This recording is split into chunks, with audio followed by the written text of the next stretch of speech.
This week is a holiday weekend, and so there are several films vying for your free time and money. And we're going to start off with Robin Hood, which stars Taron Egerton as Robin Hood. And look, I really like Taron Egerton. I think he's very nice. He's very charming. Like, he's just a nice person, and I want him to succeed. And that's why I don't know why he did this movie. And I know why he did this movie, right? Because it's like, oh, cool, you get to star as Robin Hood. But this movie was such a steaming pile of trash. It was so bad. So Taron's Robin Hood, Hewson is Maid Marian, Jamie Foxx is Little John, and Jamie Foxx is playing a Moorish version of Little John. And for those who aren't aware, that means he is an enemy of the Crusaders. Jamie Dornan plays Will Scarlet, and Ben Mendelsohn plays the Sheriff of Nottingham. And so this is a weird nitpicky point to start out with, but the costumes in this movie are so absurd. Like, they're quasi-modern meets medieval, and I think it's like the second scene, Robin Hood is in this, active combat scene that straight up looks like out of Black Hawk Down, and he's wearing a short sleeve shirt. And at one point they refer to something as a jacket, and I'm like, I don't think jackets were in the vernacular at that time. But anyway, so, Ben Mendelsohn's Sheriff of Nottingham costume straight up looks like out of Rogue One. It's just like, what is this movie doing? What is it trying to achieve? Like, either be original and new or go like classic Robin Hood, but don't fall into this weird middle ground. So my frustration with this movie is, like, Taron Egerton is trying his hardest. Like, you give him credit. Jamie Foxx I don't know what the hell he's doing. His accent is in some scenes, and some scenes it's not.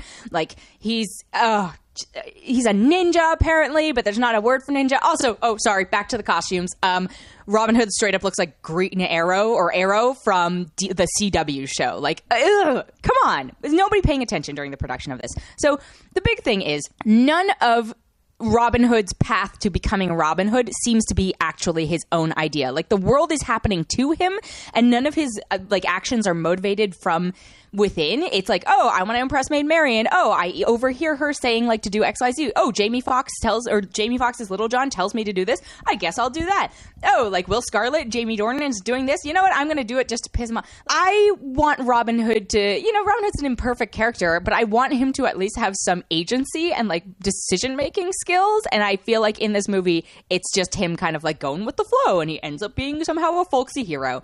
There are so many things wrong with this movie. It's boring. It's whatever. There are a lot of cheesy montages. At one point, they're doing medieval CrossFit, and it could have, it was. I think that might have drawn the line for me, where I was like, I'm out. I'm so out. It's actually a miracle I stayed awake during this film, because I also came off a really long flight and somehow stayed awake through this. Disappointment is the only word I can use to describe how I feel after seeing this film. And I didn't even have high expectations for it. I wasn't super excited for it. I didn't think it was going to be good. And yet I still managed to be disappointed. It's just a mess. I sincerely hope they do not make a sequel. It certainly sets up a sequel. Spoilers on that, but not spoilers because, any movie with this type of cast or whatever, of course, is trying to make a bunch of money. But, I think Taron Egerton is better off sticking to the Kingsman franchise. I'm only going to give this is how bad this is. I'm only going to give it 1 out of 5. Now, a film I did have high expectations for, but didn't expect to be met, was Ralph Breaks the Internet, which is the sequel to Wreck-It Ralph. And I love Wreck-It Ralph. I think Wreck-It Ralph was such a fresh, funny, clever film when it first came out. I still think it's a fresh, funny, clever film. I watched it on the plane beforehand, and I think that actually probably did Ralph Breaks the Internet a disservice, because I was reminded how much I liked the first one. But I will say, seeing Robin Hood gave it a little bit of a boost, because I was like, well, at least it's not Robin Hood. That's how bad Robin Hood was. Anyway, Ralph Breaks the Internet takes place a couple years later. Basically, the internet gets introduced to Ralph and Vanellope, and they are suddenly, brought into the world of other things. And this movie, unfortunately, might as well be called Ralph Sells Out. So the thing I love about Wreck-It Ralph, the first one, is that all the cameos, all the references, all the everything, it feels organic. It feels like, oh, hey, oh my God, Sonic is here. Oh my God, characters from Street Fighter are here. I don't feel like they're trying to shill those things, and I don't feel they're trying to do product placement. They're just there because that's the universe that Ralph is living in. When he goes into the world of the internet, suddenly it feels like everything is an advertisement. They use all of the, 90% of the companies they reference in it are actual companies. Google, Pinterest, Instagram, all this stuff. And then they create this fake one called BuzzTube, which is basically YouTube.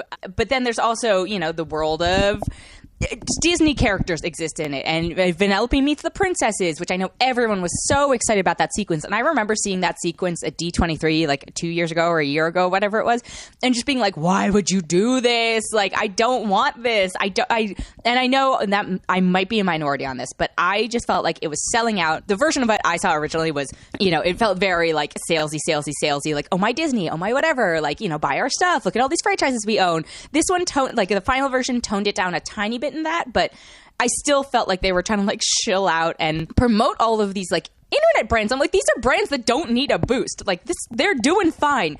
IMDb is in there. What? Why are these things here? So a tiny bit of spoilers, but the plot takes place around they need to replace a part for Sugar Rush for Vanellope von Schweetz's game, and so they somehow have to acquire money to buy the thing on eBay. There's a whole complicated thing about how they go about and try to. And I will give this movie credit. Like, so the way they represent the internet in certain ways is very funny and clever and like original. I give credit where credit is due. Like the way that your avatar as a user, is floating around on the internet, and the way like spam is represented and all like the dark web and all that stuff. Like, it's funny. I get it. Disney is smart. Disney is creative. However, there are moments where I'm like, oh God, like too much of the marketing department has been involved in this, or the commercial, like the partnerships department. So as a byproduct, they have to go make money. They go to the internet, and there's a point where they meet Gal Gadot, who plays a character called Shank, which is basically in like a death race type game. Taraji P. Henson plays a character called Yes, with that many S's. And a lot of the movie involves referencing things that are relevant now, but I would almost say already in the amount of time it took to get the movie out, quasi-irrelevant. Like, there was a 12-year-old, my friend's son was with us, and he said, like, oh, this movie's already old before it's even out, because we saw it a few days before it came out. And I was like, wow, he is right. This is already irrelevant, and it's not going to it's not going to stand the test of time for sure. I don't know if Wreck-It Ralph is going to stand the test of time, but at least I feel like it captures a nostalgia bubble. This is trying to force into the zeitgeist, and I don't think it succeeds. Look, if you're a super Disney fan, there's going to be a ton of stuff you're going to love. There are moments in this though that I was super creeped out by, and I actually kind of like when Disney gets like a little weird. And I know they were trying to be self-referential, but I think it's undone by all of the commercial like shilling and referencing to real brands and stuff like that. Like, again, having the princesses would have been fine, maybe, if they hadn't also been like, oh, you can, get a sum or get a whatever. It felt like a commercial. It felt like a 2-hour commercial, and I was so saddened by that. So overall, look, again, it's not Robin Hood bad, so I'll give it that. It's not Wreck-It Ralph, the original, but if you're a Disney fanatic, I think you'll like it. If you were a fan of video games and, loved the first Wreck-It Ralph, I don't know if it'll fulfill the same sense of ingenuity and, like, heartwarming nostalgia. There's also parts of it that are just, like, super, super creepy. Like, I was really creeped out by parts, just, like, the animation. It's supposed to be unsettling, but I think they almost went too far. And again, like, I like that they were getting weird, but it almost went too weird. And the 12-year-old, again, was like creeped out by it. I was like, well, if he's creeped out by it, imagine like what a little kid is going to feel if they see this movie. So just a little bit of caution when you see that part. Like, if you're going to take like a really, really young kid, like there are some parts that your kids might have nightmares over. I might have had nightmares over. Like it was gross. It was weird and gross and like unsettling. But I'm not going to spoil exactly what it is. So I think Ralph is trying too hard, honestly, and he's selling out a little bit too much. So I'm only going to give it 3.2 out of 5. The last film this week is called Green Book, and look, this is heavy, heavy Oscar bait. Like, it's just screams, give one of us an Oscar, give both of us an Oscar, give somebody an Oscar involved.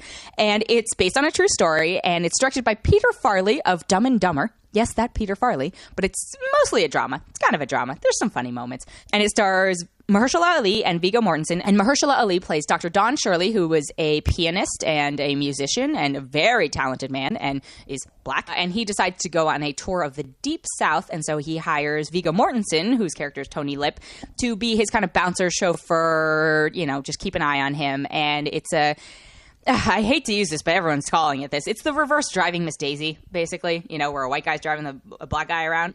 Unfortunately, there are themes that I think are still relevant today. There's prejudices across the board, and they deal with them. And look, I laughed at parts, like there are upsetting parts for sure, but it's an actor piece. It's not the fastest paced movie. It's well-meaning, and maybe, I don't want to say, it's not outright preachy, but there's a little bit of like preachiness to it. I think anytime you have this sort of subject matter and you were trying to portray it positively, you're going to end up being a little preachy. Overall, I enjoyed watching it, but I don't think it's going to be the Oscar contender they want it to be, which is too bad. But it's still a sweet movie. It's absolutely worth seeing. I'm going to give it 3.6 out of 5.